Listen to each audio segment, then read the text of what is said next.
यशस्वी जायसवाल की double century को लेके बेन डकेट जो है वो कहीं ना कहीं क्रेडिट लेते हुए नजर आ रहे हैं, जिसके बारे में हम आगे बात करेंगे। उससे पहले मैं आपको बता दूं कि जब भी कोई ऐसे क्रेडिट लेने की कोशिश करता है तो बहुत सारे प्लेयर सामने आ जाते हैं जो कहीं ना कहीं इस बात की निंदा करते हैं। यहाँ पर इंग्लैंड के खिलाड़ी भी जो हैं वो इस बात से सहमत नजर नहीं आ रहे हैं। माइकल वॉन जो है बिल्कुल खिलाफ हैं इस बात के, और नासिर हुसैन ने भी उन्हें बैच किया है। तो कपिल, सबसे पहले तो आप हमें ये बताइए कि क्या कहा है बेन डकेट ने।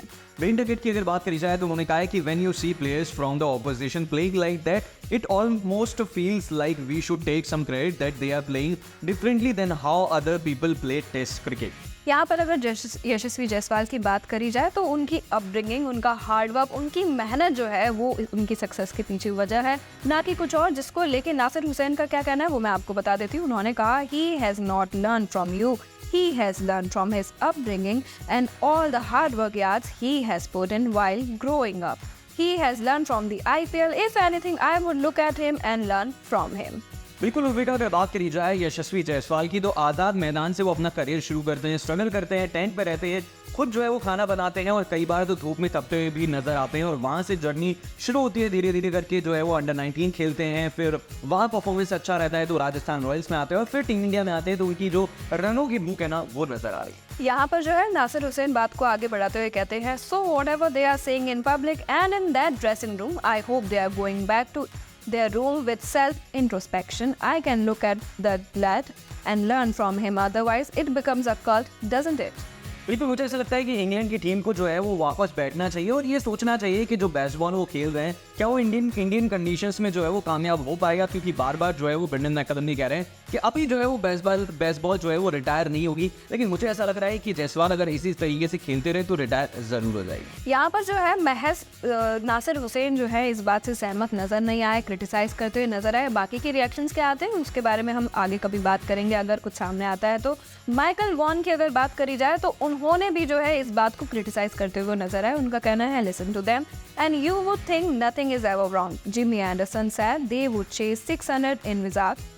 Ben Duckett said the more the better in terms of their target this week, but they fell 434 short. Duckett also reckons they deserve credit for the way Yashasvi Jaiswal is batting, as if no player in history has ever played in attacking shot. देखिए, बिल्कुल सही कहा। 5 दिन का जो है वो test match होता है और चौथे दिन अगर आपको जो है वो 500 रन का टारगेट मिलता है तो टीमें जो है वो या तो ये देखती हैं कि क्या ये कंडीशन है यहाँ पर जीतने के लिए हम जा सकते हैं, और अगर उन्हें लगता है कि यहाँ से मैच नहीं जीता जा सकता है तो फिर वो ड्रॉ के लिए खेलने लगती हैं। लेकिन इंग्लैंड जो है वो 1.5 सेशन में ऑल आउट हो गई थी, तो ये कहीं ना कहीं माइकल वॉन और नासिर हुसैन भी कहते हुए अपनी बातों में नजर आ रहे हैं। और कहीं ना कहीं मुझे ऐसा लगता है कपिल की जो इंग्लैंड की टीम है ये हमेशा ओवर कॉन्फिडेंस में रहती है और हमेशा क्रिटिसाइज के मूड में ही रहती है।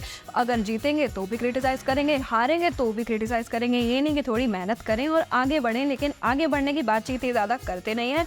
वॉन ने अपने कॉलम में लिखा है, they talk about not playing for the draw but to me that's disrespectful for test cricket. बिल्कुल। और अगर बात करी जाए सीरीज की तो जब सीरीज नहीं शुरू हुई थी तो मॉन्टी पनेसर ये कह रहे थे कि इंडिया जो है वो अपने स्पिन टर्निंग ट्रैक में फंस जाएगा। और रेहान अहमद को लेकर जो है वो कंट्रोवर्सी क्रिएट की जा रही थी, जिसको लेकर रोहित शर्मा ने कहा था कि देखिए मैं जो है वो पासपोर्ट ऑफिस में नहीं बैठता हूँ। तो सीरीज जब शुरू नहीं हुई थी तो उससे पहले बहुत सारी बातें हो रही थी, लेकिन अब अगर बात करी जाए तो उर्विका ने बताया कि किस तरीके से नासिर हुसैन हो, माइकल वॉन हो और जो इंग्लैंड के बड़े बड़े दिग्गज खिलाड़ी हैं ना वो यही कहते हुए नजर आ रहे हैं कि देखिए इंडिया अच्छा खेल रहा है। और ये भी मैं उर्विका एक कमेंट करना चाहूँगा कि यशस्वी जायसवाल जो अच्छा खेल रहे हैं ना, यही जो है कहीं ना कहीं ऑस्ट्रेलिया भी माइंड गेम्स खेलती है, तो जायसवाल के लिए जो है वो माइंड गेम्स खेले जा रहे हैं यहाँ पर। बिल्कुल कपिल, माइंड गेम्स खेले जा रहे हैं जायसवाल को लेके। फील्ड में गेम तो खेल नहीं पा रहे हैं तो जायसवाल को लेके माइंड गेम्स ही खेल ले। अब देखने वाली बात यही है कि इंग्लैंड को जो बेसबॉल ज़्यादा भारी पड़ेगा या जायसवाल भारी पड़ेगा, फील्ड में यही पता चलेगा। रांची में मैच होने वाला है अगला। देखने वाली बात यही है कि जायसवाल अब क्या कमाल करते हुए नजर आएंगे।